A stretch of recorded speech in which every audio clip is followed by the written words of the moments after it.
इस वीडियो में मैं डिस्कस करने वाला हूं laboratory preparation of nitric acid. सबसे पहले देखिए नाइट्रिक एसिड के और दो नाम कौन कौन से हैं। एक तो हो गया aqua Fortis. Aqua Fortis Latin में होता है, इसका मतलब स्ट्रॉन्ग वाटर। देखिए बहुत से जो साइंटिफिक टर्म्स, जो केमिकल टर्म्स हैं, हम देखते हैं लैटिन, ग्रीक या फ्रेंच लैंग्वेज से डिराइव किए गए हैं। तो एक्वा फोर्टिस का मतलब होता है स्ट्रॉन्ग वाटर। और एक और देखिए स्पिरिट ऑफ नाइटर। नाइटर का मतलब होता है KNO3। तो वहाँ से ये डिराइव किया गया।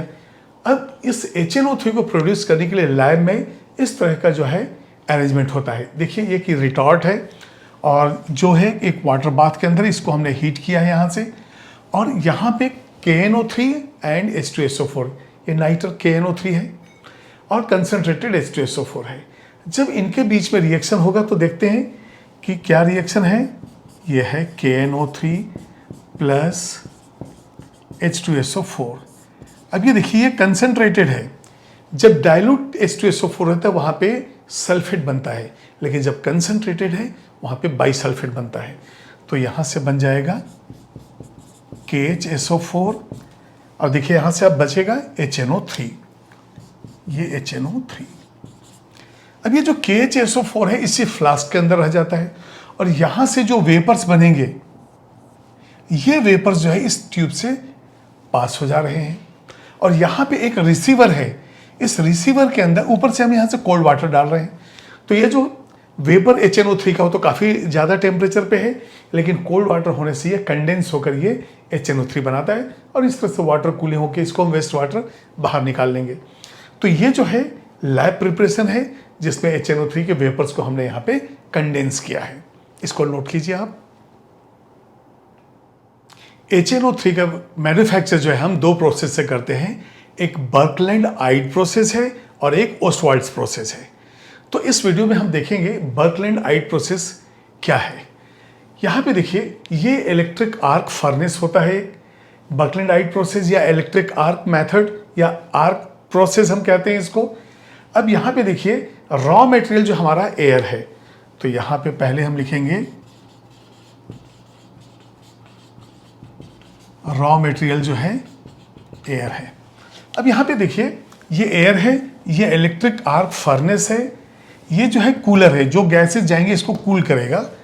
C जो है ऑक्सीडाइजिंग चैम्बर है और यहाँ पे एब्जॉर्प्शन टावर है। अब मैं आपको बताता हूँ कि किस तरह से हम प्रोसेस को फॉलो कर रहे हैं। यहाँ से एयर जो है इनसाइड जाता है इलेक्ट्रिक आर्क फर्नेस का, और इलेक्ट्रिक आर्क फर्नेस में एयर के अंदर जो N2 एंड O2 है that will combine, it will give NO। तो इसका मतलब हो गया कि हमारे पास जो रिएक्शंस हैं वो कैसे हैं।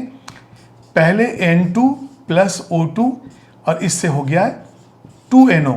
और यहाँ पे देखिए ये जो प्रोसेस है delta H positive, delta H positive का मतलब हो गया ये एंडोथर्मिक प्रोसेस है।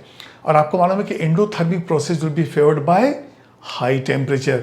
इसलिए हम क्या करते हैं, यहाँ पे टेम्परेचर जो है वो करीब 3000 डिग्री सेल्सियस हम ये मेंटेन करते हैं। अब ये 3000 डिग्री सेल्सियस की वजह से more and more NO will be formed. तो यहाँ पे आप इस तरह से देखिए 2NO है। अब यहाँ से ये NO आता है और ये जो टेम्परेचर जो है, यदि टेम्परेचर बहुत ज़्यादा है तो ये भी हो सकता है कि NO फिर डिकम्पोज हो जाए। इसलिए इस NO को हम कूलर में डालते हैं और इसके टेम्परेचर को 1000 डिग्री सेल्सियस तक कर देते हैं और यहाँ पे नियरली 1000 डिग्री सेल्सियस हो गया, जबकि यहाँ पे 3000 डिग्री सेल्सियस इलेक्ट्रिक आर्क से हम प्रोड्यूस करते हैं। इतना टेम्परेचर हम मेंटेन करते हैं। अब ये जो 1000 डिग्री सेल्सियस का NO जो है, अब आएगा इसमें जो ऑक्सीडाइजिंग चैम्बर है। ऑक्सीडाइजिंग चैम्बर में जो है अब NO प्लस O2, यहाँ से हमें मिलेगा NO2। तो यहाँ से ये जो NO2 है अब आएगा एब्जॉर्प्शन टावर में। ये जो एब्जॉर्प्शन टावर है इसमें हम देखेंगे कि जो NO2 हमारे पास है वाटर, और इसमें थोड़ा सा ऑक्सीजन भी, हम एयर भी सप्लाई कर देते हैं ताकि दो एसिड न बने। आपको मालूम है कि NO2 is the mixed acidic anhydride. मतलब NO2 को जब आप डिजॉल्व करेंगे वाटर के अंदर तो HNO2 HNO3 दोनों मिलता है। तो इसलिए हम एयर सप्लाई भी इसमें रखते हैं और इसकी वजह से यहाँ पे सिर्फ नाइट्रिक एसिड हमें मिलता है। तो ये हो जाएगा 2H 2N और ये हो जाएगा हाफ, तो इसको हम 4 से इसको हम डबल कर देते हैं, तो ये हो जाएगा 4 2, ये हो जाएगा 4। अब देखिए हाइड्रोजन बैलेंस है, नाइट्रोजन भी बैलेंस है, 4 3 12 ऑक्सीजन, 2 + 2 4 and 8 12। तो इस तरह से जो है ये वाटर जो है अब्जॉर्ब होगा यहाँ पे एब्जॉर्प्शन टावर में, और यहाँ से हमें HNO3 मिल जाएगा जो वेस्ट गैसेज है बाहर चला गया। तो एक बार फिर से देखिए, ये N2NO2 जो एयर के अंदर है, इस इलेक्ट्रिक आर्क फर्नेस के अंदर कंबाइंड होकर बनाता है NO, और ये टेम्परेचर बहुत ज़्यादा मेंटेन करना पड़ता है। तो इसको जो है टेम्परेचर ज़्यादा होने की वजह से जो है ये डिकम्पोज होने के भी चांस है, तो इसको फट से हम इसको क्या करेंगे, कूल कर देंगे, 1000 डिग्री सेल्सियस तक कूल करते हैं। इसके बाद इस ऑक्सीडाइजिंग चैम्बर में हम इसको भेजते हैं जहाँ पे NO2 बनता है। अब देखिए यहाँ पे कोई कैटलिस्ट यूज नहीं होता है, तो टेम्परेचर इतना ज़्यादा है कि कोई भी सुटेबल कैटलिस्ट है ही नहीं। अब यहाँ पे जो है NO का ऑक्सीडेशन हुआ और बन गया NO2। तो हम लोग ये देखेंगे यहाँ पे जो है, अच्छा ठीक है, ये तो मैंने इक्वेशन लिख ही दिया है। तो यहाँ पे N2 + O2 इससे मिला NO, और यहाँ पे NO + O2 से हमें मिला NO2। तो ये इस तरह से बैलेंस हो जाएगा। अब जब NO2 यहाँ आया तो NO2 + H2O + O2, यहाँ से हमें मिल गया 4 HNO3। तो ये देखिए इस तरह से जो है ये पूरा का पूरा जो है बर्कलेनाइट प्रोसेस का एक्सप्लेनेशन है, diagrams, raw material and equations. HNO3 के मैन्युफैक्चर का ये सेकेंड प्रोसेस। पहले प्रोसेस में मैंने बर्कलैंड-आइट प्रोसेस लिया है, लेकिन आपको याद होना चाहिए कि वहाँ इलेक्ट्रिक आर्क फर्नेस यूज हुआ है, और जिसकी वजह से कॉस्ट जो है वो काफ़ी बढ़ जाता है, एफिशिएंसी कम है, और ऑलमोस्ट जो है आज के डेट में वो आउटडेटेड है। मतलब हम उसके ऊपर डिपेंड नहीं करते, क्योंकि कॉस्ट ऑफ इलेक्ट्रिसिटी बहुत ज़्यादा वहाँ होता है इलेक्ट्रिक आर्क फर्नेस की वजह से। अब हम देखते हैं कि ये ओस्टवाल्ड्स प्रोसेस के अंदर क्या होता है। यहाँ पे कैटलिटिक ऑक्सीडेशन अमोनिया का होता है। तो देखिए यहाँ से हम अमोनिया + एयर को यहाँ से पास करते हैं, यहाँ कैटलिस्ट जो है प्लैटिनम है। बर्कलैंड-आइट प्रोसेस में कोई कैटलिस्ट नहीं है, और वहाँ पे nearly 3000 degree Celsius temperature maintain करना पड़ा, जिसकी वजह से कंजम्पशन इलेक्ट्रिसिटी का बहुत ज़्यादा है। यहाँ पे देखिए 800 डिग्री सेल्सियस जो है टेम्परेचर मेंटेन है। तो यहाँ से अमोनिया + एयर जाता है, वहाँ ऑक्सीडेशन होकर NO बनता है, और जब ये NO इस ऑक्सीडाइजिंग चैम्बर में आता है तो NO का ऑक्सीडेशन के बाद NO2 बनता है, और ये NO2 जब एब्जॉर्प्शन टावर में आता है तो यहाँ से देखिए वाटर स्प्रे होते रहता है। तो सबसे पहले यहाँ पे हम देखेंगे ये NO गया, इसके बाद यहाँ से ये NO2 होता है। तो रिएक्शंस कैसे हैं, सबसे पहले हम देखेंगे अमोनिया का ऑक्सीडेशन होगा प्लैटिनम के प्रेजेंस में, और जब ये कैटलिटिक ऑक्सीडेशन प्लैटिनम के प्रेजेंस में हो रहा है तो यहाँ से बनता है NO नाइट्रिक ऑक्साइड, और इसके साथ बनता है H2O।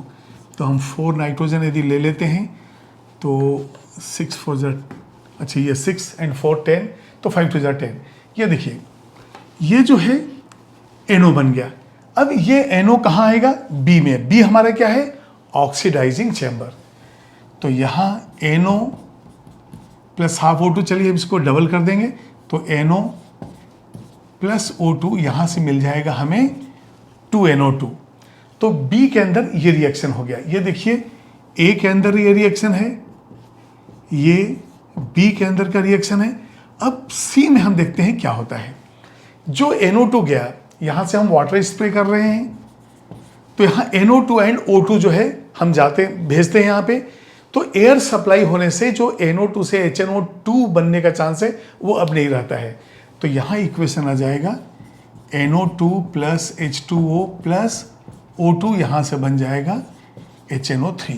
यदि 2H 2N 4 5 6, तो इसको डबल हम कर देंगे, ये हो जाएगा 4 2, ये हो जाएगा 4। तो इस तरह से हमें फाइनली जो है HNO3 मिल जाता है। तो यहाँ पे देखिए कैसे क्वेश्चन बन सकते हैं, कैटलिस्ट क्या यूज हो रहा है। इसके बाद अमोनिया के ऑक्सीडेशन में प्लैटिनम के प्रेजेंस में क्या प्रोडक्ट है। यही अमोनिया यदि CuO से हम ऑक्सीडाइज करें तो N2 बनता है, लेकिन ये प्लैटिनम के यूज कैटलिस्ट के जैसे हम यूज कर रहे हैं, तो यहाँ से NO बना, उसके ऑक्सीडेशन से NO2 बना, और in presence of air, oxygen के प्रेजेंस में जब H2O के साथ ये डिसॉल्व होगा तो सिर्फ बनेगा HNO3। तो ये था ओस्वाल्ड्स प्रोसेस। कंसिडरेशन ऑफ HNO3 में हम देखेंगे कि जब ओस्वाल्ड्स प्रोसेस फॉलो होता है तो वहां से हमें 50 to 60% जो है HNO3 मिलता है।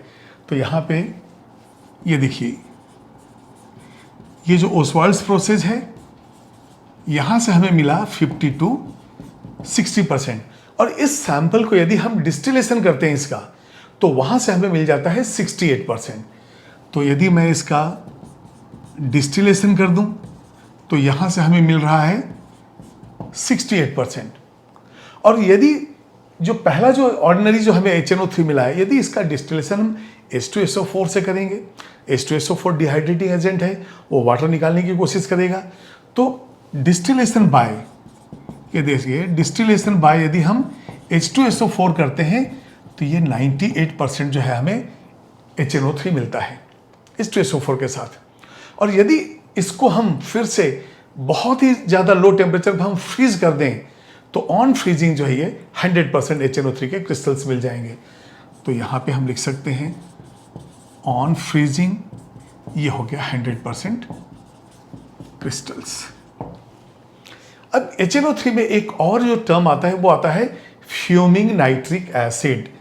तो हम देखेंगे फ्यूमिंग नाइट्रिक एसिड या फ्यूमिंग HNO3, इसमें जो है HNO3 होता है और एक्स्ट्रा NO2 जो है डिसॉल्व होता है। जैसे फ्यूमिंग सल्फ्यूरिक एसिड जो ओलियम है उसमें H2SO4 में SO3 डिसॉल्व होता है। यहाँ पे HNO3 में एक्स्ट्रा NO2 डिसॉल्व है, तो ये हो जाएगा आपका फ्यूमिंग HNO3। अब एक पॉइंट और देखिए, जब हम HNO3 लेते हैं तो ये होता है कलरलेस लिक्विड, लेकिन जो रिएजेंट बॉटल, लैब के अंदर जो रिएजेंट बॉटल है वो दिखता है येलोइश। वो क्यों? क्योंकि वहाँ पे HNO3 के डिकम्पोजिशन से जो NO2 बना उसकी वजह से वो जो है येलोइश दिखता है। अब देखिए NO2 गैस तो है ब्राउन, लेकिन जब ये NO2 गैस उसके अंदर डिजॉल्व होता है थोड़े से क्वांटिटी में तो ये दिखता है येलो। ठीक वैसे ही जैसे आपने देखा होगा कि KMnO4 जो क्रिस्टल KMnO4 का है या फिर कंसंट्रेटेड KMnO4 का सॉल्यूशन है वो दिखता है पर्पल, लेकिन जब बहुत डाइल्यूट होता है तो ये पिंक दिखने शुरू हो जाता है। तो उसी तरह से यहाँ पे हम देखेंगे HNO3 ये कैसा है? ये कलरलेस है, लेकिन येलो क्यों है? जो रिएजेंट बॉटल है, रिएजेंट लैब के अंदर जो रिएजेंट बॉटल है उसमें धीरे धीरे HNO3 का डिकम्पोजिशन हो जाता है और NO2 प्रोड्यूस होता है। तो येलो ड्यू टू, यहाँ पे हम लिख देंगे डिसॉल्व्ड NO2। तो इस तरह से जो है HNO3 जो है हल्का येलोइश दिखने शुरू हो जाते हैं। अब ये जो HNO3 है एसिड तो है ही, एक बहुत अच्छा स्ट्रॉन्ग ऑक्सीडाइजिंग एजेंट है।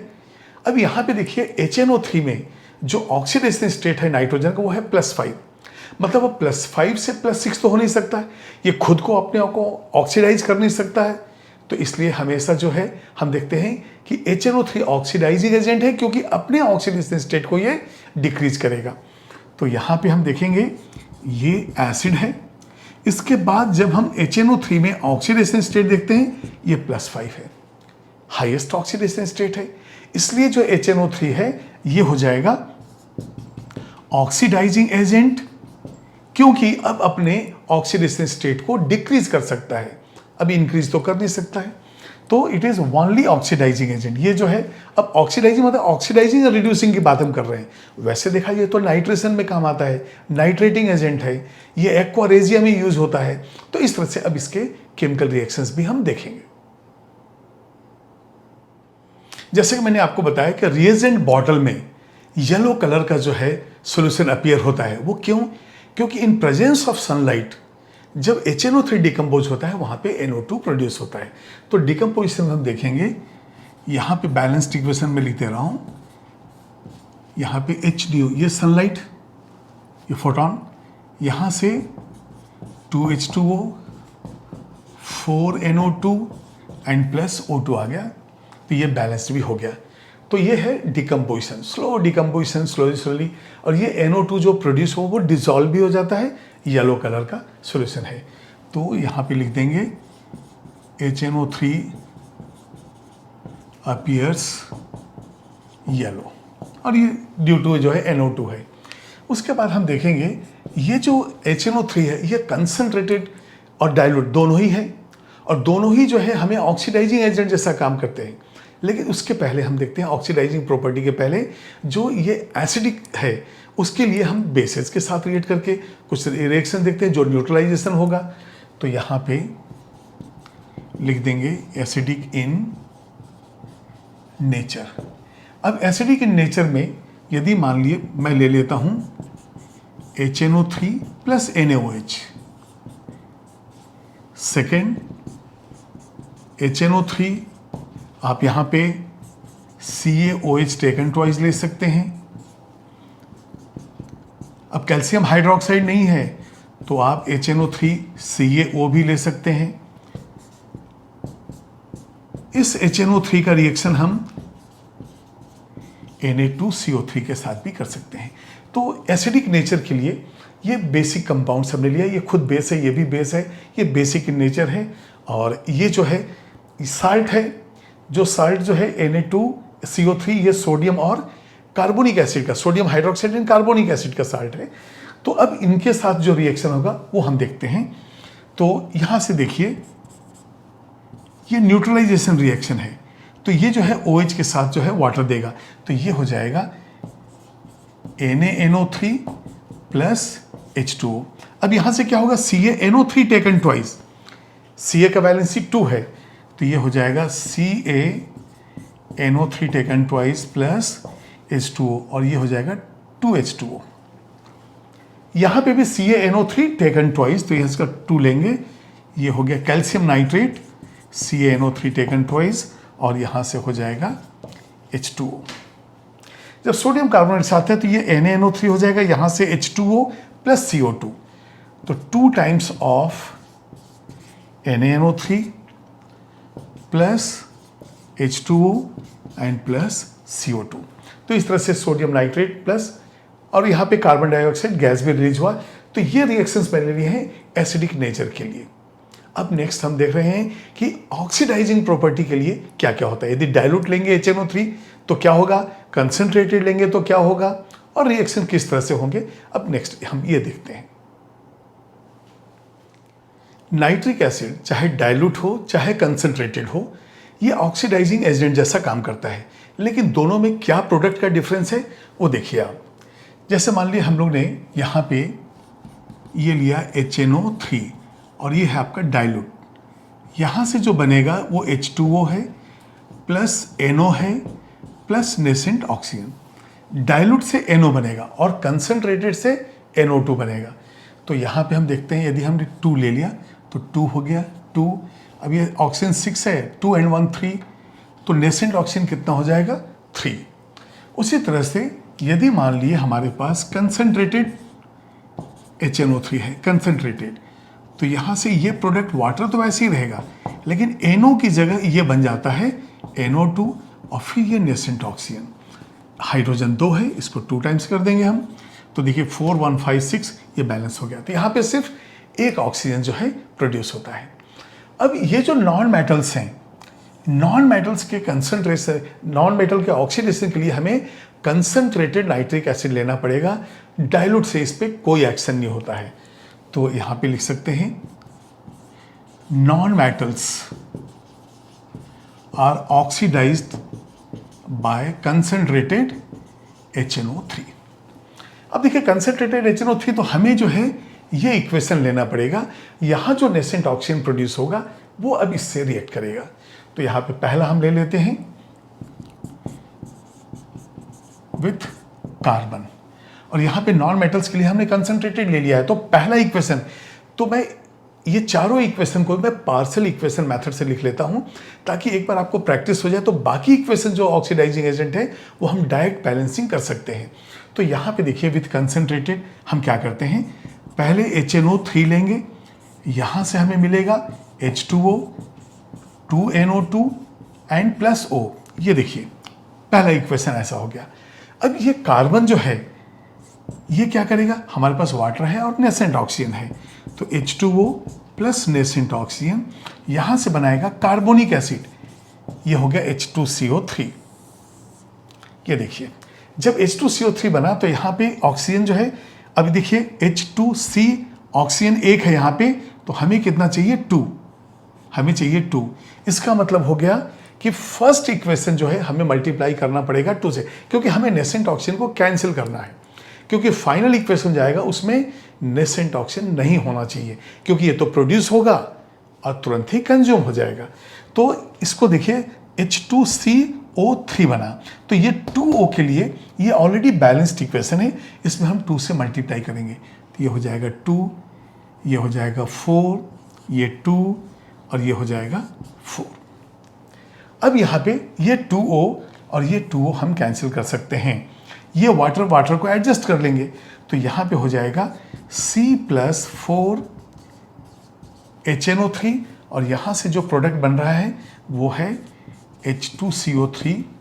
अब ये देखिए वाटर जो है हमारे पास एक है यहाँ पे, तो H2O एंड प्लस 4NO2। अब देखेंगे ये बैलेंस है कि नहीं, कार्बन तो एक ही है, हाइड्रोजन 4 है, यहाँ पे 2 एंड 2 4 हो गया, नाइट्रोजन 4 है, ये देखिए बैलेंस है, ऑक्सीजन हो गया 12, 3 1 4 एंड 8 12, इस तरह से बैलेंस है।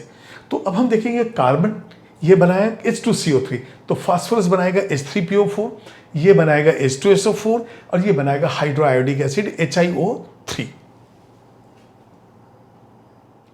अब कार्बन के बाद हम फास्फोरस लेंगे, कार्बन हो गया, अब फास्फोरस, तो यहाँ पे सेकेंड विथ फास्फोरस, और ये फास्फोरस को ये ऑक्सीडाइज करेगा और यहाँ से जो प्रोडक्ट बनेगा वो है हमारा H3PO4। H3PO4 ऑर्थोफॉस्फोरिक एसिड, तो पहला इक्वेशन जो है वैसे ही रहेगा, HNO3 से हमें मिलेगा H2O plus 2NO2 and plus O, concentrated हम ले रहे हैं। अब यदि मान लिया, देखिए फास्फोरस P4 की जगह हम P लेके यहाँ पे इक्वेशन बैलेंस कर सकते हैं, उसमें कोई प्रॉब्लम नहीं है। तो यहाँ पे हम लेंगे P प्लस फिर से ये वाटर एंड ये नेसेंट ऑक्सीजन, ये दोनों इन्वॉल्व होंगे और यहाँ से बनेगा H3PO4। अब यदि 2 है और ये 3 है तो अब इसको 2 से मल्टीप्लाई करके इसको 3 कर देते हैं। अब देखते हैं हम लोग, ये 2H3 तो 6 हाइड्रोजन बैलेंस हो गया, 2 फास्फोरस बैलेंस हो गया, ये है 8 और ये हो गया 3, तो हमें कितना चाहिए 5O। अब यदि 5O तो फिर इससे कैंसिल करना है, तो first equation will be multiplied by 5, तो यहाँ पे मल्टीप्लाई करेंगे तो 5 इंटू 2 10 हो गया, ये 5 हो गया और ये भी हो गया 10। ऐसा हमने क्यों किया, क्योंकि राइट साइड में यदि 5O है और लेफ्ट साइड में 5O तो दोनों कैंसिल हो जाएगा, तो 5O कैंसिल्ड। और ये देखिए वाटर 5 है और यहाँ पे 3 है, तो 2 वाटर मॉलिक्यूल उधर लिख देंगे हम, तो ये हो जाएगा 2P plus 10 HNO3 gives 2 times H3PO4 plus ये वाटर 3 है, ये 5 है, तो एडजस्ट करेंगे तो 2H2O एंड प्लस हो जाएगा 10NO2। तो इसका मतलब हो गया कि phosphorus is oxidise to orthophosphoric acid, ये है ऑर्थोफॉस्फोरिक एसिड। ठीक है, अब बैलेंसिंग देख लीजिए, 2P है 10H है, तो यहाँ पे बैलेंस हो गया, नाइट्रोजन 10 है बैलेंस है, 38 10 यस ये बैलेंस है ये। अब इसके बाद फास्फोरस के बाद हम लेंगे अब सल्फर को, तो यहाँ पे थर्ड वन जो है ये भी बिल्कुल वैसे ही रहेगा विथ सल्फर, और सल्फर से हमें मिल जाएगा H2SO4, सल्फर टू H2SO4, ये ऑक्सीडेशन होगा। यहाँ पे भी देखिए ये ऑक्सीडेशन है, यहाँ पे भी ऑक्सीडेशन है, तो पहला इक्वेशन बिल्कुल वैसे ही होगा। तो हम यहाँ पे लिख लेंगे पहले HNO3, यहाँ से हमें मिलेगा H2O, 2 टाइम्स HNO3 लेंगे, 2NO2 एंड प्लस O। देखिए फोर्थ ग्रुप का एक एलिमेंट कार्बन ले लिया हमने, फिफ्थ ग्रुप का फास्फोरस, सिक्स्थ ग्रुप का सल्फर, सेवंथ ग्रुप का आयोडीन, तो हर ग्रुप से एक एक एलिमेंट लेके हम देखेंगे तो यहाँ पे sulphur plus water plus nascent oxygen. अब यहाँ पे क्या हुआ, फास्फोरस जो है डायरेक्ट हमने कैसे लिखा, फास्फोरस पहले इससे कंबाइन होकर बनाएगा P2O5 और वो P2O5 वाटर में डिजॉल्व होकर बनाएगा H3PO4।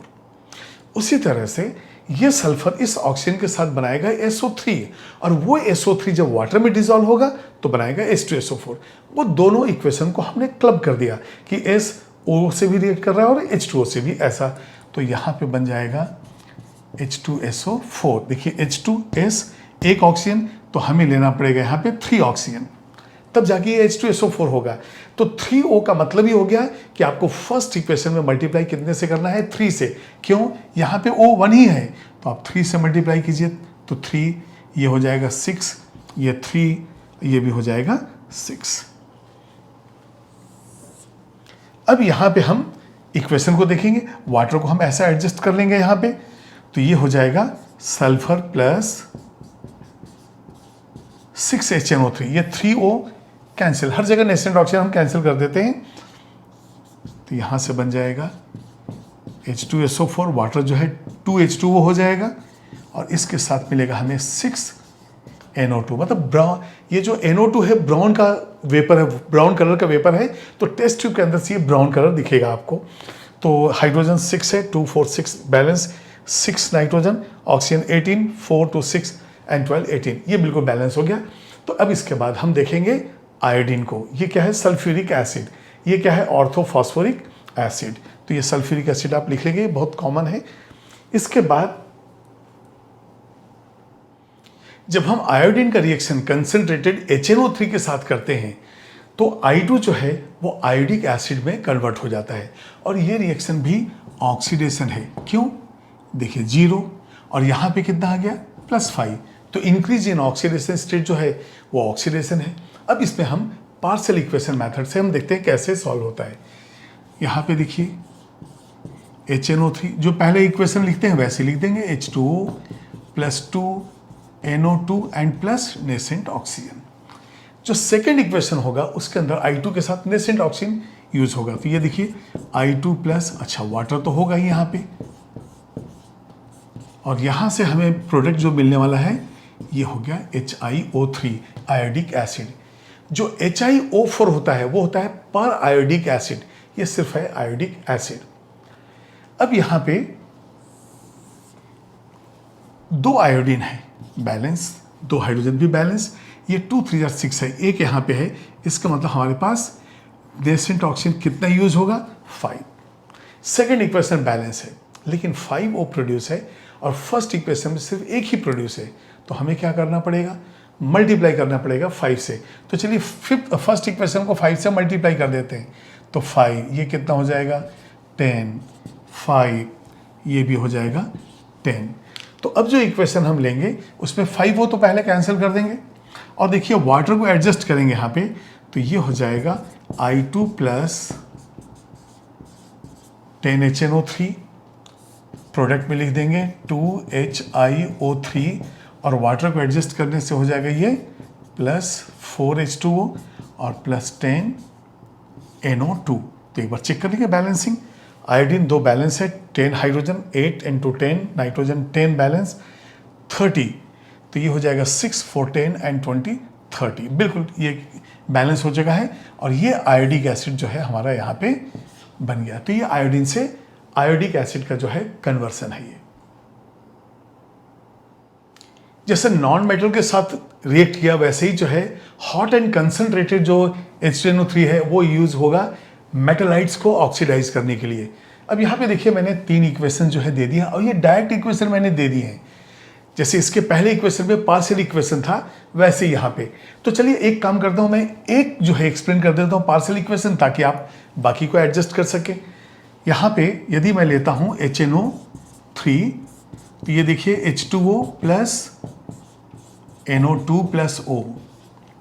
तो अब यदि मान लिया इसको हम 2 टाइम्स कर दे रहे हैं इस तरह से, और आर्सेनिक बस एक लिखूंगा, सेम उसी टाइप से आपको बैलेंस कर लेना है। तो ये हो गया arsenic + H2O and plus nascent oxygen, और यहाँ पे प्रोडक्ट हमारा क्या है H3AsO4। अब बताइए इसको यदि मैं 2 कर देता हूँ तो 6, तो इसको हमें करना पड़ेगा 3, आर्सेनिक हो गया 2, तो इसको 2 से मल्टीप्लाई। अब ऑक्सीजन कितना है 8, यहाँ से हो गया 3, तो हमें क्या करना पड़ेगा मल्टीप्लाई 5 से। मैंने इसको 5 से मल्टीप्लाई कर दिया। लेकिन 5O को कैंसिल करने के लिए इक्वेशन को भी हमें 5 से मल्टीप्लाई करना पड़ेगा। तो 5 इंटू 10, 5 इंटू 2, ये हो जाएगा 10। अब ये 5O कैंसिल। बस इसी टाइप में आप दोनों को बैलेंस कर लीजिएगा। तो ये हो जाएगा 2AS प्लस, यहाँ से देखिए 10HNO3, ये 3 and 2 एडजस्ट हो जाएगा इधर पे। तो पहले लिखेंगे हम 2H3ASO4 plus 2H2O plus 10NO2। अब आप सोच रहे हो कि यहाँ तो 2 और 10 है, यहाँ तो 1 and 5 है, मतलब इस इक्वेशन में हमने 2 से डिवाइड कर दिया है। तो ये फाइनली क्या हो जाएगा, ये आर्सेनिक प्लस 5HNO3, यहाँ से हो जाएगा H3ASO4 plus H2O plus 5NO2। तो इस तरह से ये इक्वेशन आ गया। तो जैसे ये इक्वेशन मैंने लिखा है, ऐसे ही आप सेकेंड और थर्ड का ट्राई कीजिए। वैसे जो फाइनल इक्वेशन है इसके जैसा मैंने यहाँ पे लिख दिया है।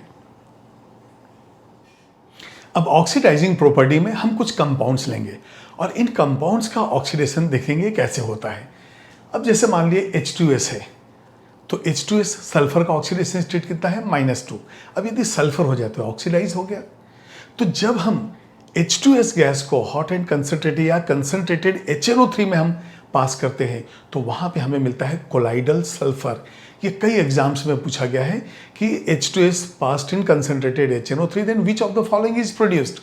तो यहाँ पे जो है कोलाइडल सल्फर है, SO2 है, इससे बनेगा H2SO4, Ki है, I2 बनेगा, HI से भी I2 बनेगा, HBr से Br2 बनेगा। उसके बाद फिर और आगे देखते हैं। तो पहला मैं यहाँ ले रहा हूँ, ये जो विथ कंपाउंड्स हमने लिया है, तो यहाँ पे लिखेंगे विथ H2S, और यहाँ पे आप ले रहे हैं कंसंट्रेटेड HNO3 और यहाँ से मिलेगा आपको कोलाइडल सल्फर। अब देखते हैं कैसे इक्वेशन होगा। तो डायरेक्ट हम लिख देते हैं, ये देखिए H2S है प्लस यहाँ पे नाइट्रिक एसिड है, तो यहाँ से बनेगा 2H2O plus NO2 and plus sulphur. तो देखिए 4 हाइड्रोजन बैलेंस है, नाइट्रोजन भी बैलेंस हो गया, ऑक्सीजन 6 है, 2 4 6 सल्फर, ये बिल्कुल बैलेंस हो गया। अब जैसे H2S में हमने ये डायरेक्ट लिख दिया है, वैसे ही अब मैं बाकी के लिए भी डायरेक्ट लिखता हूँ। और यहाँ पे कोई ना कोई, जैसे ये देखिए एक जैसे हैं, तो इसमें एक का जो है मैं पार्शियल इक्वेशन मेथड लिख दूंगा, इसके अंदर जो है पार्शियल इक्वेशन मेथड लिख दूंगा। तो बाकी सब डायरेक्ट में लिख रहा हूँ, प्रैक्टिस आपको कर लेनी है। तो जैसे अब नेक्स्ट हम लेंगे विथ SO2। अब देखिए विथ SO2 जो है यहाँ से बनेगा H2SO4, यहाँ पे भी ऑक्सीडेशन हो रहा है। तो अब देखते हैं किस तरह से रिएक्शन होगा। ये हो जाएगा SO2 प्लस 2HNO3, यहाँ से मिलेगा आपको H2SO4। देखिए SO2 पहले ऑक्सीडाइज होगा SO3 में और इसके बाद फिर बन जाएगा H2SO4। तो ये H2 हो गया, S हो गया, इसके बाद यहाँ से 2NO2। तो पहले हम जो है ये देख लेते हैं और क्या बनेगा। यहाँ पे देखिए H2 plus NO2 plus sulphur है, यहाँ पे H2O ले लीजिए। तो अब हम देखेंगे H2SO4 प्लस 2NO2। अब यहाँ पे 2N है तो ऑक्सीजन देख लेना पड़ेगा हमें, 4 4 8 एंड 1 9, 3 2 6 एंड 2 8 हो रहा है यहाँ पे। तो चलिए अब यहाँ पे देखते हैं कि SO2 से SO3, और ये सबसे पहले इसको हम एक पार्शियल इक्वेशन से देखते हैं कि यहाँ पे क्या बनेगा, और पार्शियल इक्वेशन के बाद हम इक्वेशन को देखेंगे कि किस तरह से ये बैलेंस होता है। यहाँ पे देखिए H2SO4 NO2 प्लस H2 हमने लिया है। अब यदि हम लेते हैं यहाँ पे, ये देखिए HNO3, यहाँ से क्या बनेगा H2O plus NO2 plus nascent oxygen. इसको पार्शियल इक्वेशन से हम बैलेंस कर रहे हैं। ये देखिए तो 4 1 5 1 6, ओके, ये बैलेंस हो गया। अब ये देखिए SO2 प्लस O, ये क्या होगा SO3 हो जाएगा, और प्लस यहाँ से H2O लेंगे तो ये हो जाएगा H2SO4। अब यदि जब आप इक्वेशन को बैलेंस करेंगे तो ये देखिए H2O कैंसिल, इसका मतलब यहाँ पे ये H2O नहीं आएगा क्योंकि ये कैंसिल हो गया, क्योंकि हमें इधर भी लिखना पड़ता।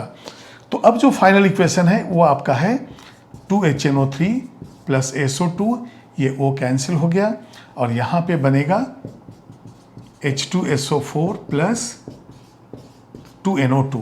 तो अब देखते हैं यहाँ पे 2 हाइड्रोजन बैलेंस है, 2 नाइट्रोजन बैलेंस है, सल्फरिक बैलेंस है, ऑक्सीजन कितना हो गया 6 and 2 8, 4 and 4 8 बैलेंस। तो यहाँ पे H2O नहीं आएगा। तो जैसे कि आपने देखा कि H2O यहाँ आया लेकिन यहाँ भी ये कैंसिल हो गया, तो सिर्फ 2NO2 एंड H2SO4। क्लियर है? तो कई बार पार्शियल इक्वेशन मेथड से हम चेक कर सकते हैं कि प्रोडक्ट जो है वो बनेगा या नहीं बनेगा। और पहले H2O सोच के हमने H2O लिखा, लेकिन यहाँ तो ये कैंसिल हो चुका है इक्वेशन के अंदर। नेक्स्ट हमारे पास है KI। अब नेक्स्ट हम देखेंगे KI के साथ किस तरह से रिएक्शन होगा। तो यहाँ पे विथ KI और यहाँ से क्या बनेगा, I2 बनेगा। तो चलिए अब देखते हैं यहाँ पे रिएक्शन जो है पार्शियल इक्वेशन से लेंगे हम।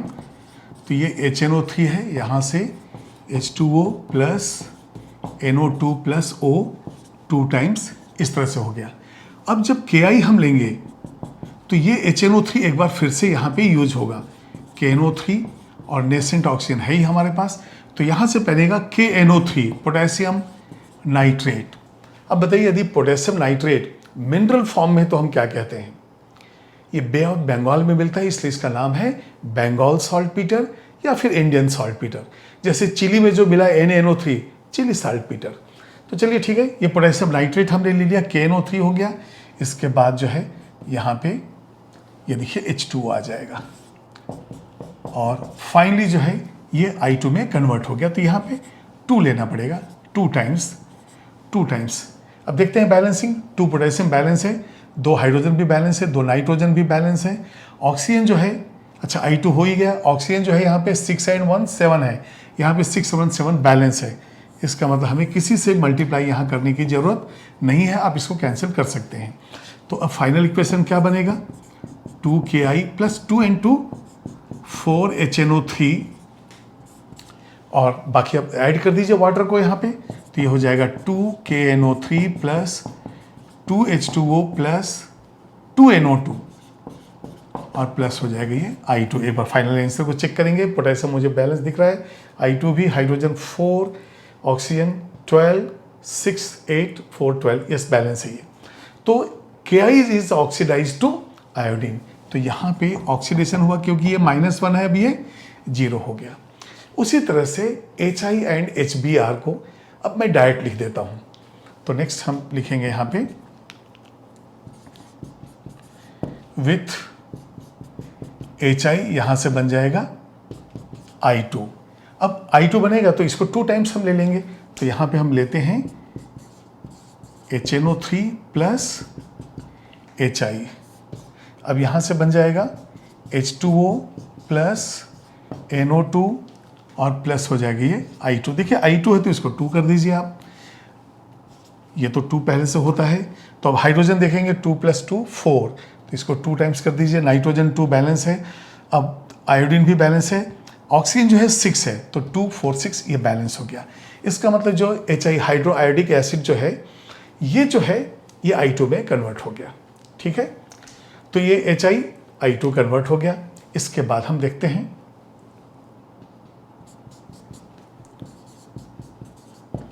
With HBr2 Br2। तो हाइड्रोजन आयोडाइड कन्वर्ट हो गया I2 में, वैसे ही हाइड्रोजन ब्रोमाइड कन्वर्ट हो जाएगा Br2 में। तो यहां पे सिमिलर इक्वेशन रहेगा, इसको हम लिखेंगे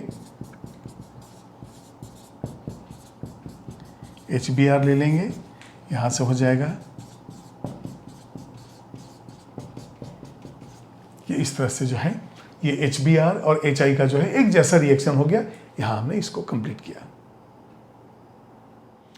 अब FeS का भी ऑक्सीडेशन हम देखेंगे किस तरह से होता है और FeSO4 का भी।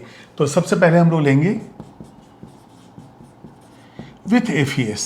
अब ये देखिए FeS से जो ऑक्सीडेशन होगा तो यहाँ से हमें मिलेगा FeSO4। अब ये देखिए सिर्फ 4 ऑक्सीजन की जरूरत है, नेसेंट ऑक्सीजन, और जब हम बैलेंस्ड इक्वेशन लिखते हैं तो वहाँ पे एक ऑक्सीजन आता है, इसका मतलब first equation will be multiplied by 4। देखते हैं कैसे। तो यहाँ पे 2HNO3 था, यहाँ से हमें क्या मिला था H2O plus 2NO2 and plus O। यहाँ पे भी अभी देखिए हम कंसनट्रेटेड ही ले रहे हैं। इसके बाद अब FeS प्लस हमें चाहिए 4O ताकि प्रोडक्ट हो जाए FeSO4। अब ये देखिए आप फर्स्ट इक्वेशन में एक ही ऑक्सीजन है, यहाँ पे 4 है, तो फर्स्ट इक्वेशन को हम मल्टीप्लाई कर देंगे 4 से, तो ये हो जाएगा 4, यहाँ पे हो जाएगा 8, 4, यहाँ पे भी हो जाएगा 8, 4O कैंसिल होगा, तो फाइनल इक्वेशन आएगा FeS प्लस 8 HNO3 और यहाँ से हो जाएगा FeSO4 4H2O एंड प्लस हो जाएगा 8NO2।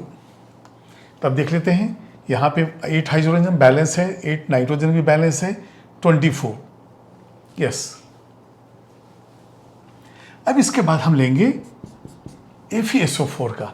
FeSO4 में डाइल्यूट HNO3 काफ़ी है, तो यहाँ पे विथ FeSO4 ऑब्लिक में यहाँ डाल देता हूँ H2SO4, मतलब FeSO4 जो है इन प्रेजेंस ऑफ H2SO4 काम कर रहा है, और यहाँ से हमें मिलता है Fe2SO4 टेकन थ्राइस, और जो एसिड होगा वो डाइल्यूट पे हमें क्या मिलता है NO।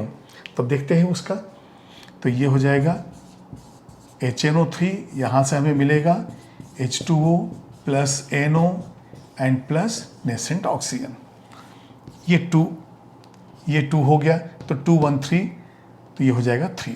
ये देखिए आप 2 हाइड्रोजन है, 2 नाइट्रोजन है, 6 ऑक्सीजन की वजह से नेसेंट ऑक्सीजन आ गया 3। अब हमारे पास FeSO4 है, ये आपको समझ में आया ना। यदि हम डाइल्यूट ले रहे हैं तो यहाँ पे NO, इसके ऑक्सीडेशन में हमें डाइल्यूट से ही काम चल जा रहा है। FeSO4 हो गया प्लस अब H2SO4 के प्रेजेंस है तो ये भी आ गया, नेसेंट ऑक्सीजन भी आ गया, और यहाँ से बनेगा Fe2SO4 टेकन थ्राइस और प्लस हो जाएगा H2। तो अब देखिए Fe2 और सल्फेट 2 यहाँ 1 3 यहाँ बैलेंस हो गया, H2O ये भी बैलेंस हो गया। लेकिन जो ऑक्सीजन नेसेंट ऑक्सीजन जो प्रोड्यूस हुआ है, जो नेसेंट ऑक्सीजन वो देखिए 3O, यहाँ पे कितना है O, तो हमें क्या करना पड़ेगा, इस पूरे इक्वेशन को आपको मल्टीप्लाई करना पड़ेगा 3 से।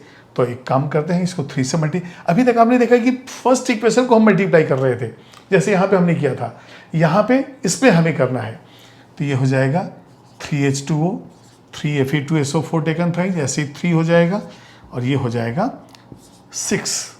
तो अब जो फाइनल इक्वेशन है वो हम लिखेंगे, ये हो जाएगा 6 FeSO4 प्लस 3 H2SO। अब देखिए 3O हम कैंसिल कर सकते हैं, प्लस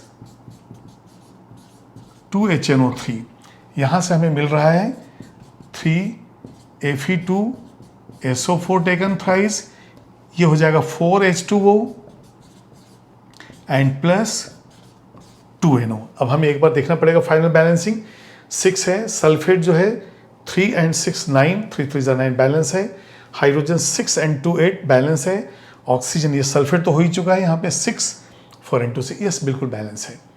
अब क्या होगा, ये जो NO प्रोड्यूस हुआ है, ये जो NO प्रोड्यूस हुआ वो FeSO4 के साथ एक कॉम्प्लेक्स बनाएगा, वहाँ पे बनेगा FeSO4.NO।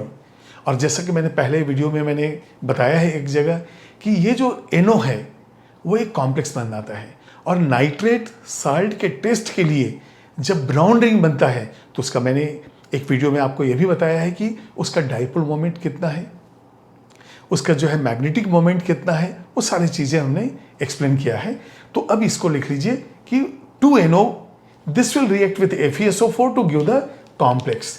तो यहाँ पे इसको पहले नोट कीजिए, फिर वो पॉइंट भी मैं आपको देता हूँ। ये जो ब्राउन रिंग कॉम्प्लेक्स है वो नाइट्रेट आयन के टेस्ट में काम आता है। तो ये देखिए नाइट्रेट साल्ट हमने लिया, इसके अंदर फ्रेशली प्रिपेयर्ड FeSO4 डाला, और from the side of the test tube आप कंसंट्रेटेड H2SO4 डाल रहे हैं, तो ये होता है कंसंट्रेटेड, और ये जो है ये हो गया फ्रेशली प्रिपेयर्ड। ये फ्रेशली प्रिपेयर्ड क्यों है? क्योंकि यदि FeSO4 पुराना है, 1-2 दिन पहले का है, तो फेरस जो है वो फेरिक में ऑक्सीडाइज हो जाता है, इसलिए बिल्कुल फ्रेशली प्रिपेयर्ड। तो ये देखिए नाइट्रेट साल्ट मैंने लिया है, इसमें जो है फ्रेशली प्रिपेयर्ड FeSO4 डाला, और जैसे ही side of the test tube से मैं H2SO4 डालूंगा, तो जैसे ये जाएगा तो जहाँ पे ये दोनों लिक्विड मिल रहे हैं, यहाँ पे आपको ब्राउन कलर का जो है एक ब्राउन रिंग आएगा, जो कि काफ़ी अनस्टेबल होता है। ये देखिए FeS2O5NO, और एक वीडियो में मैंने आपको बताया है कि इसका ऑक्सीडेशन कितना होता है, +1। अब इसके बाद SnCl2 is oxidise to SnCl4, लेकिन इसके लिए अब देखिए SnCl2 से SnCl4 बनेगा तो HCl की हमें जरूरत पड़ेगी ही। तो इन प्रेजेंस ऑफ HCl जो है ये रिएक्ट करता है HNO3 के साथ, यहाँ पे SnCl4 बनता है। तो ये देखिए ऑक्सीडेशन स्टेट +2 था, और अभी कितना हो गया ये +4। ऑक्सीडेशन स्टेट आप नीचे ऊपर कहीं भी ऐसा लिख सकते हैं। ये हो गया हाइड्रोक्सिलामाइन, और ये है अमोनियम नाइट्रेट। अब इसके बाद जो लास्ट रिएक्शन है, ये देखिए ये सारे रिएक्शंस हो गए। अब हमारे पास है C6H12O11। अब ये जो है ये आपको कन्वर्ट हो जाएगा ऑक्जेलिक एसिड में, तो उसके लिए हम बैलेंस्ड इक्वेशन लिखेंगे। तो यहाँ पे विथ C12H22O11, और यहाँ से आप ऑक्सीडेशन करके लिख दीजिए ऑक्जेलिक एसिड। अब इसके बैलेंस्ड इक्वेशन लिखेंगे, तो सबसे पहले जो HNO3 है उससे हम लेंगे H2O plus NO2 plus O, तो ये हो जाएगा 2 टाइम्स, ये देखिए नेसेंट ऑक्सीजन। अब इसके बाद हम लेंगे C12H22O11, तो अब हम यहाँ पे C12H22O11, और यहाँ पे नेसेंट ऑक्सीजन का यूज होगा, और यहाँ से बन जाएगा COH taken twice, oxalic acid, COH dibasic acid. अब इसके बाद जो है यहाँ पे, तो ये देखिए C12 है, ये 2 टाइम्स है, इसको हम 6 कर देते हैं। इसके बाद हाइड्रोजन आपके पास 22 है, यहाँ से 12 हो गया, तो आपको 10 चाहिए, तो आप 5H2O लिख दीजिए। अब ऑक्सीजन देखते हैं, यहाँ पे 11 प्लस यहाँ जो भी बनाना चाहे हो सकता है। तो ये देखिए 2 × 2 4, 6 × 24, 29, इसमें 11 है। इसका मतलब हमें कितना चाहिए, 18 चाहिए ऑक्सीजन, नेसेंट ऑक्सीजन 18 चाहिए। तो 18 के लिए आपको क्या करना पड़ेगा, इस इक्वेशन में 18 से मल्टीप्लाई करना पड़ेगा। तो चलिए मैं 18 से मल्टीप्लाई करता हूँ, तो ये कितना हो जाएगा, 36 हो जाएगा। ये भी 18 है, ये हो जाएगा 36। अब यहाँ पे हम क्या करेंगे, 18O को कैंसिल, ये देखिए 18O कैंसिल हो गया, तो फाइनल इक्वेशन हमारा आ जाएगा, ये जो कैंसिल है ये C12H22O11 प्लस 36HNO3। देखिए पार्शियल इक्वेशन यहीं पे हमें हेल्प करता है, जब ऐसे कोफिशिएंट हो, 18 हो, 20 हो, 36 हो, तो स्प्लिट करके ही हमें लिखना चाहिए।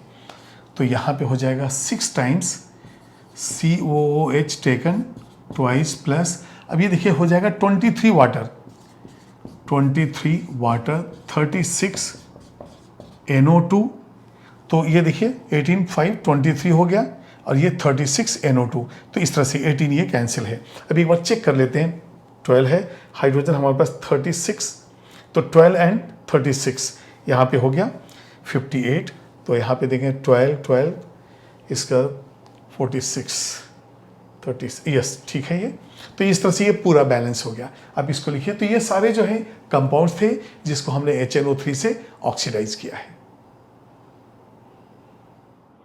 HNO3 का रिएक्शन हम देखेंगे, जो elements more reactive than hydrogen है, हाइड्रोजन का रिडक्शन पोटेंशियल होता है 0, और जो मेटल्स माइनस रिडक्शन पोटेंशियल रखते हैं वो होते हैं मोर रिएक्टिव देन हाइड्रोजन, तो उनका भी रिएक्शन देखेंगे।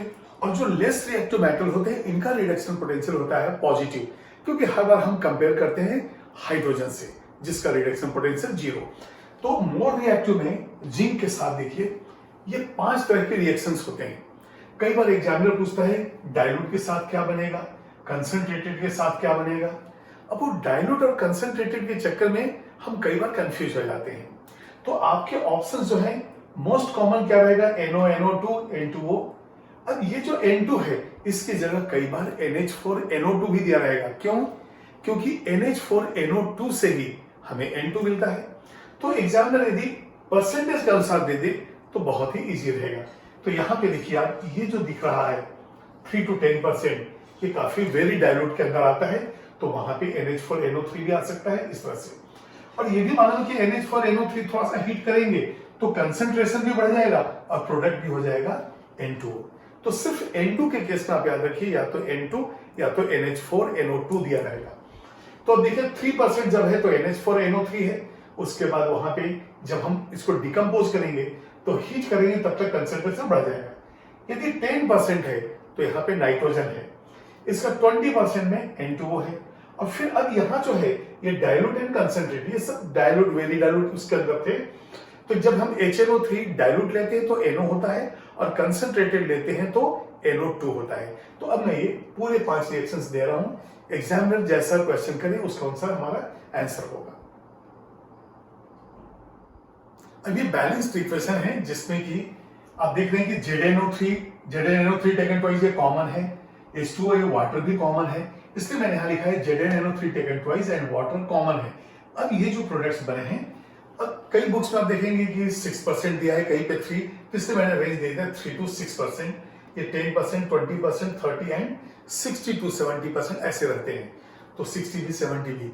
अब यहाँ पे क्या है, कंसंट्रेटेड हम बिल्कुल बता सकते हैं, डायलूट भी बिल्कुल बता सकते हैं। अब यहाँ पे वेरी डायलूट में ये भी आ जाता है, ये भी आ जाता है, ये भी आ जाता है। तो यहाँ जब तक परसेंटेज ना हो तो आप बिल्कुल याद रखिए कि कंसंट्रेटेड NO2, डायलूट NO। अब यदि वेरी डायलूट दे दिया तो या तो आपके ऑप्शन से N2O होंगे, N2 होंगे, या तो फिर NH4NO3 होंगे, डिपेंडिंग ऑन द क्वेश्चन। तो ये बैलेंस्ड इक्वेशन है यहां तक, ये पांचों का, इसको आप नोट कीजिए। टिन भी जो है हाइड्रोजन से मोर रिएक्टिव है क्योंकि उसका रिडक्शन पोटेंशियल नेगेटिव है। अब यहां पे देखिए ये डायलूट और कंसंट्रेटेड दोनों से ही रिएक्ट करता है। जब डायलूट से करेगा तो यहाँ पे NH4NO3 बनता है, तो यहां पे पहले लिखेंगे हम SnNO3 टेकन ट्वाइस, क्योंकि Sn का 2 वैलेंसी है, और ये हो जाएगा 4। अभी देखिए 4 2 8 नाइट्रोजन हो चुका है, इसके साथ बनेगा NH4NO3 और प्लस वाटर जो है निकलना ही है। तो देखिए 10 हाइड्रोजन है, यहां से हो गया 4। अब ऑक्सीजन देखेंगे 3 and 3 6, और यहां से 2 3 6 24 and 6 30, ये बिल्कुल बैलेंस हो गया। अब जब ये HNO3 जो है कंसंट्रेटेड हो तब यहां पे बनता है मेटास्टैनिक एसिड, जो हम लोगों ने अभी मेटलाइट में भी लिखा है। तो यहां पे हो जाएगा H2SnO3। अब ये देखिए 2 3 6, तो ये +4 ये 2, तो ये मेटास्टैनिक एसिड, तो इसको कहेंगे मेटास्टैनिक एसिड। और इसके साथ ये कंसंट्रेटेड है, यहां पे बनता है NO2 और फिर वाटर तो रहना ही है। अब यहां पे देखिए 2 हाइड्रोजन है तो 2 हाइड्रोजन 4 हो गया बैलेंस, 4 नाइट्रोजन है। अब देखेंगे 4 3 12 ऑक्सीजन है तो 3 8 11 एंड 1 12 बैलेंस है। तो अब जो है नेक्स्ट हम लेंगे लेड के साथ। लेड के साथ में फिर भी डायलूट के साथ अलग होगा और कंसंट्रेटेड के साथ अलग होगा, लेकिन यहाँ पे लेड नाइट्रेट ही बनेगा, सिर्फ गैस, डायलूट में NO और कंसंट्रेटेड में NO2। तो अब देखते हैं फर्स्ट वन, यदि हम डायलूट ले रहे हैं तो ये हो जाएगा Pb प्लस HNO3। तो अब एक काम करते हैं, Pb प्लस HNO3 में हम इसको लिखते हैं विथ डायलूट HNO3। जब विथ डायलूट HNO3 लिखेंगे तो H2O plus NO plus O2। तो ये पार्शियल इक्वेशन में हम लिखेंगे HNO3 gives H2O plus NO plus O, ये हमारा डायलूट है। तो ये हो जाएगा 2 टाइम्स हाइड्रोजन, यस जो है 3 टाइम्स आ जाएगा 3 ऑक्सीजन। अब यदि मान लीजिए हम ले रहे हैं लेड, तो ये है Pb प्लस HNO3 और प्लस ये नेसेंट ऑक्सीजन, तो यहां से हमें मिलेगा lead nitrate PbNO3 taken twice. ये हो जाएगा PbNO3 taken twice and plus H2O। ये देखिए अब जो बैलेंसिंग है उसके अनुसार हमें 3O होना चाहिए सेकेंड इक्वेशन में, तो total equation will be multiplied by 3। ये देखिए 3 से हमने मल्टीप्लाई कर दिया, अब ये हो जाएगा 3 to 6, ये हो जाएगा 3O विल गेट कैंसिल। तो अब हमारे पास हो जाएगा 3PB प्लस ये देखिए 6 into 8 HNO3, यहां से प्रोडक्ट हो जाएगा 3 times of PbNO3 taken twice plus 2NO plus 3 and 1 4H2O। अब इसको भी देखते हैं बैलेंसिंग, 8 हाइड्रोजन है तो देख लेते हैं 8 है, ऑक्सीजन जो है 24 है, यस बैलेंस है। तो ये आपका जो है डाइल्यूट HNO3 के साथ रिएक्शन हुए जिसमें NO गैस। अब नेक्स्ट हम लेंगे कि यदि कंसंट्रेटेड HNO3 है तो क्या होगा। अब कंसंट्रेटेड HNO3 के साथ लेड नाइट्रेट और वाटर के साथ बन जाएगा NO2। तो यहां पे हम इक्वेशन ऐसा लिखेंगे, ये देखिए 2HNO3 है, यहां से हमें मिलेगा H2O plus NO2 plus रेसेंट oxygen, एक ही ऑक्सीजन रहेगा। और अब लेड जो है ये देखिए इस तरह से यहां से बनेगा PbNO3 taken twice plus H2O। अभी देखिए सेकेंड इक्वेशन ऑलरेडी हमारा बैलेंस है, फर्स्ट इक्वेशन में भी एक ही है, यहां भी एक ही है, इसलिए कहीं कोई मल्टीप्लाई नहीं होगा, लेकिन ये O तो हम कैंसिल कर देंगे। अब हमारे पास जो प्रोडक्ट होगा वो होगा Pb प्लस ये 2N2 कितना हो जाएगा 4HNO3, और इसके बाद प्रोडक्ट्स होंगे PbNO3 टेकन ट्वाइस प्लस ये हो जाएगा 2H2 और इसके साथ हमें मिलेगा 2NO2। ये जो NO2 है वो कैसा है, ब्राउन कलर का गैस है, तो कई बार हमें रिमाइंड करना पड़ता है ये ब्राउन गैस है। तो इस तरह से जो है लेड के साथ जो है कंसंट्रेटेड HNO3 में NO2 मिला, डाइल्यूट में NO। Mercury, copper and silver ये लेस रिएक्टिव देन हाइड्रोजन है क्योंकि इनका रिडक्शन पोटेंशियल हाइड्रोजन से ज्यादा है, या हम कह सकते हैं रिडक्शन पोटेंशियल पॉजिटिव है। मर्क्यूरी के केस में जब हम लेते हैं डाइल्यूट HNO3 तो वहां पे बनता है मर्क्यूरस नाइट्रेट, और जब कंसंट्रेटेड है तो बनेगा मर्क्यूरिक नाइट्रेट, और बाकी जो गैस का जो है वो NO बनेगा डाइल्यूट में और NO2 बनेगा आपको कंसंट्रेटेड में। तो पहले हम इसको ये रिमाइंड कर देते हैं Hg में, फर्स्ट विथ डाइल्यूट HNO3 यहां पे जो बनेगा आपका Hg2NO3 taken twice and NO, बाकी तो H2O बनेगा ही। यहां पे विथ कंसंट्रेटेड HNO3 यहां पे मर्क्यूरिक नाइट्रेट बनेगा He ये और प्लस NO2, और यहां पे अब यदि लिखना है आपको तो आप लिख सकते हैं प्लस H2O होगा, यहां पे भी H2O होगा। अब ये रिएक्शन को जो है हमें मैनेज करना है, देखना है कि किस तरह से यहां पे हम बैलेंस करते हैं। तो यहां पे मैं ले लेता हूं first one with dilute HNO3, मतलब विथ मर्क्यूरी जो है HNO3 का, लेकिन अब हम कौन सा कंडीशन ले रहे हैं विथ डाइल्यूट HNO3। तो देखते हैं यहां पे HNO3 से हमें मिलेगा H2O plus NO plus nascent oxygen, ये हो जाएगा 3 टाइम्स। अब मर्क्यूरी जो है हम लेंगे यहां पे HNO3 भी आएगा और ये नेसेंट ऑक्सीजन भी आएगा। हमारा प्रोडक्ट है मर्क्यूरस नाइट्रेट, तो यहां पे लिखेंगे हम Hg2NO3 टेकन ट्वाइस। अब ये बताइए यदि यहाँ पे Hg हम 2 कर दें तो Hg2NO3 टेकन ट्वाइस प्लस अब यहाँ पे वाटर आ जाएगा तो ये हो जाएगा H2, ये देखिए यहाँ पे 2, तो Hg2NO3 टेकन ट्वाइस H2O। लेकिन फर्स्ट इक्वेशन में जो नेसेंट ऑक्सीजन है वो है 3, तो हम क्या करेंगे सेकेंड इक्वेशन में मल्टीप्लाई करेंगे 3 से। अभी देखिए ऑलरेडी ये बैलेंस्ड है तो 3 से मल्टीप्लाई करेंगे, क्यों? क्योंकि हमें 3O बनाना है। ये देखिए 3, तो ये कितना हो जाएगा 6, ये भी हो जाएगा 6, 3। अब ये 3O जो है कैंसिल हो जाएगा। तो अब हम देखेंगे फाइनल इक्वेशन क्या होगा। अच्छा, यहाँ पे ऑलरेडी ये 2HNO3 है, तो ये हो जाएगा Hg प्लस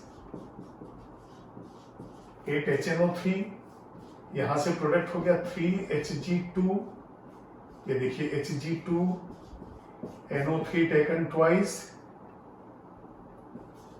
इसके बाद ये हो जाएगा 4H2O एंड प्लस 2NO। एक बार देख लेते हैं बैलेंसिंग, 6Hg बैलेंस है। अब यदि मांगे नाइट्रोजन देखेंगे तो 6, और वहां पे 2, 8 बैलेंस है, 8 हाइड्रोजन, इस बैलेंस है 24, इस मैंने चेक कर लिया, ये बैलेंस है। अब यहां पे इस मर्क्यूरी का विथ कंसंट्रेटेड HNO3 के साथ क्या रिएक्शन होगा वो देखें। तो पहले इक्वेशन में NO2 निकालेंगे हम, तो ये हो जाएगा 2HNO3 gives H2O plus 2NO2 plus national oxygen, सिर्फ एक, ठीक है। 4, 5, 6 एस बैलेंस है। अब यहां से अब ये देखिए Hg2 प्लस का मतलब हो गया mercurous ion, Hg2 plus mercurous, तो इसको हम लिख सकते हैं यहां पे मर्क्यूरस नाइट्रेट, यहां पे मर्क्यूरिक बनेगा। तो यहां पे हम ले लेंगे Hg plus 2HNO3 nascent oxygen, यहां पे बन जाएगा HgNO3 taken twice plus H2O, ये आ जाएगा। अब देखिए HgNO3 taken twice H2O, second equation बिल्कुल बैलेंस है। फर्स्ट इक्वेशन में भी O 1 ही है, यहां भी 1 ही है, तो ये हम इसको कैंसिल कर देंगे। अब जो फाइनल इक्वेशन आएगा वो होगा Hg plus 4HNO3 gives HgNO3 taken twice plus 2NO2, या पहले हम वाटर लिख लेते हैं, तो वाटर कितना हो गया है 2, ये हो जाएगा 2H2O प्लस 2NO2। अब आप देखिए यहां पे फर्स्ट में जो है 2NO बना और यहां पे 2NO2 बन गया है। तो इस तरह से जो है मर्क्यूरी के जो है दो प्रोडक्ट्स दो अलग अलग कंडीशंस में मिलते हैं। उसके बाद हम देखेंगे कॉपर एंड सिल्वर का, उसके भी प्रोडक्ट सिमिलर है, इसलिए मैं उसको डायरेक्ट लिख देता हूं। जैसे मर्क्यूरी के केस में डाइल्यूट HNO3 जो है NO देता है और कंसंट्रेटेड HNO3 NO2 देता है, वैसे ही जो है कॉपर एंड सिल्वर के केस में भी वैसे ही है। अब यहां देखिए डाइल्यूट HNO3 से हमें मिला NO, कंसंट्रेटेड से मिला NO2, और नाइट्रेट तो कॉमन है ही। यहां पे सिल्वर भी जब डाइल्यूट लेंगे तो यहां NO बनेगा, और जब हम यहां पे कंसंट्रेटेड ले रहे हैं तो NO2 गैस बन रहा है। तो कॉपर का, सिल्वर का और मर्क्यूरी का बिल्कुल एक जैसा है, सिर्फ मर्क्यूरी के केस में जब डाइल्यूट होता है तो वहां पे मर्क्यूरस नाइट्रेट बनता है, ठीक है। अब यहां पे देखिए यदि हम कॉपर सल्फेट और आयरन ले लें तो iron is more reactive than copper. अब यदि आयरन मोर रिएक्टिव कॉपर से है और कॉपर रिएक्ट कर रहा है HNO3 से, तो Fe क्यों नहीं कर रहा है? तो हम देखते हैं कि नॉट ओनली Fe, अच्छा एल्यूमिनियम देखिए, एल्यूमिनियम तो आयरन से भी ज्यादा रिएक्टिव है, लेकिन एल्यूमिनियम भी जो है पैसिव है। पैसिव का मतलब हो गया हम केमिकल एक्टिविटी तो हम एक्सपेक्ट कर रहे हैं लेकिन रिएक्शन हो ही नहीं रहा है। तो ये जो है aluminium, iron, cobalt, nickel and chromium, ये जो है ये पैसिव हो जाते हैं, इनके ऊपर एक प्रोटेक्टिव लेयर बन जाता है, और लेयर बनने के बाद फर्दर रिएक्शन नहीं होता है, तो हम कहते हैं these metals are passive to concentrated HNO3। Reason same वही, लेयर फॉर्मेशन जो प्रोटेक्ट करता है उसे। गोल्ड एंड प्लैटिनम ये इनर्ट मेटल कहते हैं या नोबल मेटल हम इसे कहते हैं, क्योंकि एसिड और बेस के साथ इनका रिएक्शन नहीं होता है। गोल्ड एंड प्लैटिनम HNO3 के साथ भी रिएक्ट नहीं करते हैं, लेकिन जब हम एक्वा रेजिया लेते हैं जो कि 3 part HCl and 1 part HNO3 है, यहां पे गोल्ड भी डिसॉल्व हो जाता है और प्लैटिनम भी डिसॉल्व होता है, और डिसॉल्व होने के बाद एक कॉम्प्लेक्स फॉर्म होता है, वो भी हम देखते हैं। तो यहां पे हम लिखेंगे, तो ये इनर्ट मेटल्स है, ये जो है रिएक्ट नहीं करते हैं। तो पहले देखेंगे एक्वा रेजिया है क्या। एक्वा रेजिया जो है ये 3 part HCl plus 1 part HNO3 है। तो HNO3 के साथ रिएक्शन नहीं है, इस कॉम्बिनेशन के साथ रिएक्शन है। तो देखते हैं कि ये एक्वारेजिया जो है ये क्या होता है, इसका रिएक्टिंग स्पीसीज क्या है। तो अब देखिए यहाँ पे हम लेंगे 3 पार्ट HCl 1 पार्ट HNO3, यहां से हमें मिलता है नाइट्रोसिल क्लोराइड NOCl और प्लस हो जाएगा यहाँ पे H2O प्लस नेसेंट क्लोरीन। अब यहाँ पे 3 and 1 4 हाइड्रोजन है, तो इसको आप 2 कर दीजिए।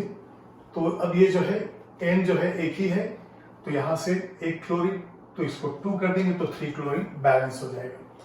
अब क्या होगा, यदि आपने कोल्ड लिया तो यहाँ पे 3 क्लोरीन जो है यूज होगा, यहां से बनेगा AuCl3 और AuCl3 फिर से एक HCl मॉलिक्यूल लेगा और यहां से बनाएगा एक कॉम्प्लेक्स जिसका है फॉर्मूला HAuCl4। ये कहलाता है क्लोरोऑरिक एसिड, ये कहलाएगा क्लोरोऑरिक एसिड, या फिर इसका नाम हो जाएगा ऑरो क्लोरिक एसिड। इसी तरह से जब हम प्लैटिनम को लेते हैं तो प्लैटिनम भी HNO3 के साथ रिएक्ट नहीं करेगा, HCl के साथ भी रिएक्ट नहीं करेगा, लेकिन जब हमने एक्वारेजिया बना दिया है तो बिल्कुल यहां पे डिसॉल्व हो जाएगा। तो अब हम लेंगे प्लैटिनम प्लस 4Cl, यहां से बनेगा PtCl4 और वैसे ही यहां पे 2HCl हम लेते हैं और यहां से बन जाता है H2PtCl6। इसको कहते हैं क्लोरोप्लैटिनिक एसिड। तो ये हो जाएगा आपका क्लोरोप्लैटिनिक एसिड। तो गोल्ड एंड प्लैटिनम दोनों ही जो है कॉम्प्लेक्स बनाते हैं, तो या तो आपसे ऑप्शंस में AuCl3 होगा या तो फिर ये कॉम्प्लेक्स होगा। इसी तरह से या तो PtCl4 होगा या तो H2PtCl6 होगा। HNO3 का रिएक्शन ऑर्गेनिक कंपाउंड के साथ जब हम देखते हैं तो यहां पे H2SO4 HNO3 का कॉम्बिनेशन लेते हैं, ये कहलाता है नाइट्रेटिंग मिक्सचर। तो नाइट्रेशन जो होता है उसके अंदर ऑर्गेनिक कंपाउंड का जो हाइड्रोजन है उसको हम रिप्लेस कर देते हैं NO2 ग्रुप से। तो यहां पे नाइट्रेटिंग मिक्सचर जब HNO3 के साथ H2SO4 भी है तो इस H2SO4 का रोल क्या है, what is the function of this H2SO4। तो ये इलेक्ट्रोफाइल NO2 प्लस प्रोड्यूस करता है और ये जो है डाइल्यूशन जो एसिड का है उसको होने से रोकता है। तो देखते हैं कि नाइट्रेटिंग मिक्सचर जो है वो क्या है और रिएक्टिंग स्पीसीज क्या है। तो यहां पे